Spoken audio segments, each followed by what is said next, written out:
Dr. Jeff Carter is one of the principals here at the PDG Fazio Group, and Jeff brings the unique perspective of a former practicing dentist as well.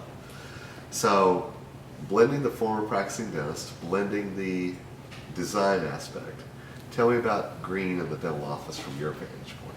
You know, we've had some interesting interactions with clients in the context of green. And as a former practicing dentist, my concern for dentists out there is, they're small business people by and large, and we've seen an interesting transition where we have fewer and fewer dentists. So we have dentists really managing these sort of mini industries, and all of the regulatory, all of the things that we place on top of them, it creates concerns for me that yes, we would like to address green issues, but how does that affect us as small business people? So we've had ADA regulations for years, for example, handicapped accessibility, which were well intentioned, and there's been a lot of good results for that. Well, sort of the next wave now are these green issues. So for example, in California, we have lighting energy budgets. David's what, Title 20? Title 24. Title 24. We can use 1 watt per square foot. So you have a 2,000 square foot dental office, and we have energy codes telling us, okay, we can hang 20 100 watt light bulbs. Well, that doesn't make for a very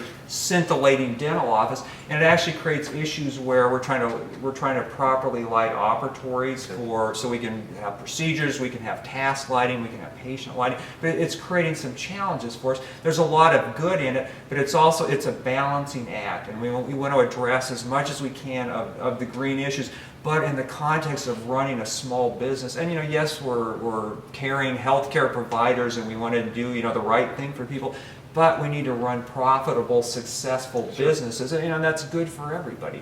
So that we're in a transition where these are becoming more and more important. It's over time we will see, I think, things become more affordable. I mean, we run across things every couple of days. I mean, something will show up that, gee, how could this help us? We came across an insulation material, icing, for example, right, that we spray on the underside of the roof trusses that could cut energy consumption. That's a 3-year payback, and after that you're saving, in this particular 4,000 square foot dental office, you're saving, I think at today's dollars, $500 a month in heating and cooling. Right, so those make sense from a business standpoint. To invest in materials that cost 3 times what other materials would be in the name of green, sure, we would love to do that, but it's a business. We have to make these successful business operations, that we can manage, and so I think there's a lot of things out there, but there's going to be some bumps along the way, and every time a new regulation comes out, it's always a challenge to sort of, okay, how can we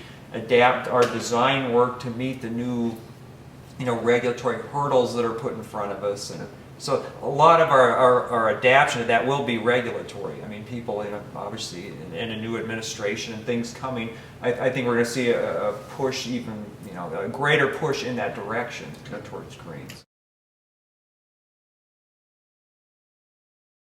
So what do you think are some of the main things that keep dentists from going green? Is it the cost, the lack of understanding? What do you think? I think it's both. I think there's a general lack of understanding.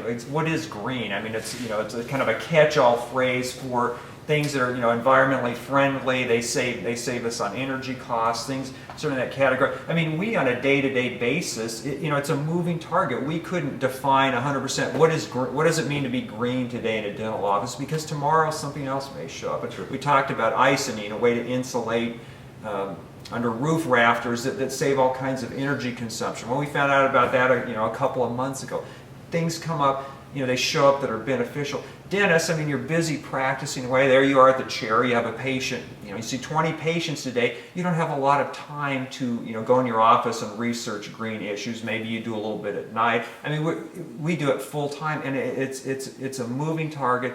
It's not well understood. The costs are changing rapidly. I mean, we have people. We want to invest in green technology, but something, for example, a finished material that's quote green may be 3 times what a typical finished material we used in the past is, well, maybe in 2 months it'll be 2 times, maybe in a year it'll be the same cost. So we're sort of in a transition. So one, I think dentists in private practice, they're busy people, they're managing small businesses. This is something new for them in the last 2 or 3 years. So it's not clearly understood what it means to go green. What are some of the requirements, and what does it cost? So they're trying to manage this, trying to work this in, and then when it comes in the context of a new office, unfortunately, it can almost be overwhelming to some people. Okay, I'm doing a new office, which is its own world. Gosh, I've never done an office, or I bought this practice from a retiring dentist, and I've been here for 10 years, and now I'm doing well, and I would like to go on and do my own office. Well, how do I find property? What's my budget? What new equipment is out there? Then layer over, gosh, I'd love to be green. How is that going to work? So it can become an overwhelming thing,